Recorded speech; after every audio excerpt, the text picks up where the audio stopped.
Agora, a doença de Peyronie... A pessoa nem percebe na hora, né? Quando machuca no Peyronie. Na doença de Peyronie, não. São microtraumas. E que na pessoa que é predisposta a formar cicatrizes, esse microtrauma na túnica pode levar a uma cicatriz. Não são todos nós que eventualmente tenhamos algum trauma que vai desenvolver a cicatriz. Vamos mostrar a gente tem umas figuras aqui, vamos mostrar que eu acho que fica mais claro. Bem, tem uma ponteira laser, Jô? Tá aqui. Tá. Tá aqui. A túnica é esse envoltório branco no pênis, que quando ele enche de sangue, essa túnica estica e tem uma ereção simétrica. E esse do meio, quando forma ali cicatriz, quando forma a cicatriz... Antes de ir para o outro, aqui no meio, esse risco no meio. É um septo. No meio divide os dois corpos cavernosos. Não tem nada a ver com a túnica. Não. Está entre a túnica dividindo os dois corpos cavernosos.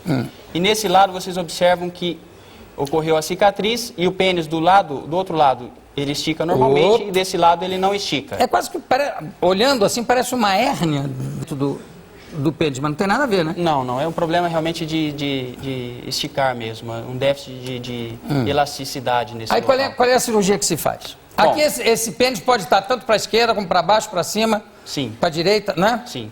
E vai se agravando com o tempo, é isso? Sim.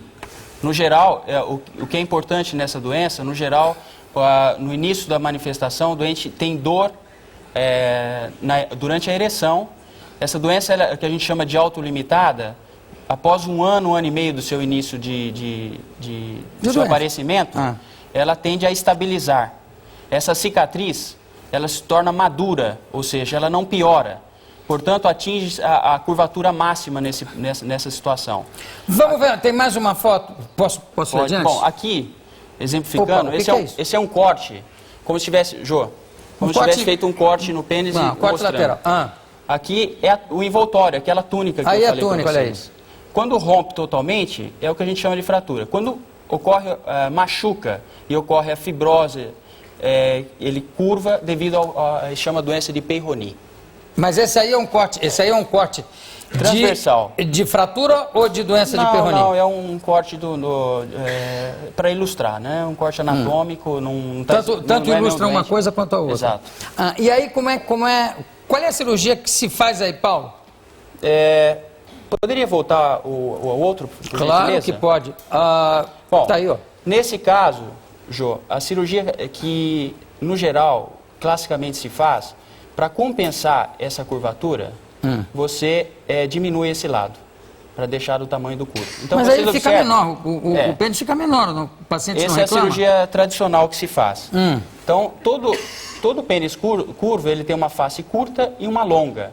Então, esse é um princípio de correção, diminuir o lado longo para deixar o tamanho do curto. O doente, ele tem uma perda, só pela curvatura, ele tem uma perda de tamanho. Com essa cirurgia, quanto maior a curvatura, maior vai ser a perda, Jô. Bom, claro. Isso é matemática. Vou falar muito em matemática aqui, porque essa técnica que eu desenvolvi é uma técnica que se embasa... Você que desenvolveu essa técnica? Não, essa não. Essa nova? Estou falando tradicional, vou entrar com a técnica nova. Então, essa é a tradicional, diminuir o lado longo. E aí diminui também o tamanho do pênis. Tem uma perda adicional. Além da perda pela própria doença, uma perda adicional. Obviamente, se a curvatura não for grande, a perda vai ser pequena, e se o doente tiver uma haste peniana boa, um tamanho peniano bom... Haste peniana, eu gostei dessa expressão. Né? Haste peniana. Se for grande, ele não está nem aí. Ele diz, eu tem posso que conversar desperdiçar com o uma parte. Mas tem outros que eu não abro mão nem de 1 milímetro. Né? Exato. Varia do tamanho da haste.